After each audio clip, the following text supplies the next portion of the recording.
Yun, so wakas na-edit ko na rin yung video na matagal na dito sa cellphone. Dito yan sa lilipatan naming apartment. Naku, dami palang pusa dito. Patay tayo dyan. Gusto pa naman ng asawa. Ayan yung apartment. Madami pang tambak. Lilinisid pa namin. Medyo pagaganda eh. Wallpaper pa. Siyempre, di ko trip yan. Tatanggalin ko din yan. Ayun, yan, oh. Ito yung CR nila eh. Balak namin palagyan ng jacuzzi yan or bathtub, pwede na yun, no? Simple lang tayo, hindi man tayo Tapos, siyempre, linoleum. Linoleum lang, hindi natin papatiles. Simple nga lang tayo eh. Pero may bathtub, tsaka jacuzzi, di ba? Yan, medyo nagkakaitsura na. Bingi na tayo ng tulong para medyo mapabili. Puti lang yan lahat para kitang-kita talaga ako. Asawa ko tumulong na, kala mo talaga.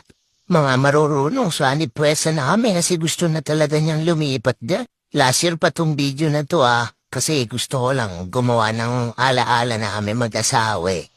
Yan ang talaga para pag napanood ng anak namin to, ganito pala yung magulang ko, kulit eh, no? Parang nagtitrip lang, parang bye-bye lang. Ayan, di ba? Ang langgad na, gumaganda na, papat. Siguro na 10 patong kami dyan, kasi mali na gawa namin.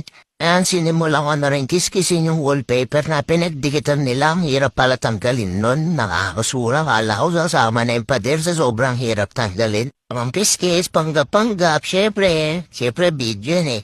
Kala mo talaga, di ba? Ayan, nakakamiti pa yung kasama ko dyan, pero pagod na yan. Isipin mo, nagsimula ka ng alas 5 ng madaling araw, matatapos ka alas 5 ng madaling araw din. Gusto ko kasi makalipat na agad kami, kahit na may pintura pa yan. Okay lang yun. Yan o, di ba, may itsura la. Alright, sinimula ko na rin lagyan ng linoleum paunti-unti.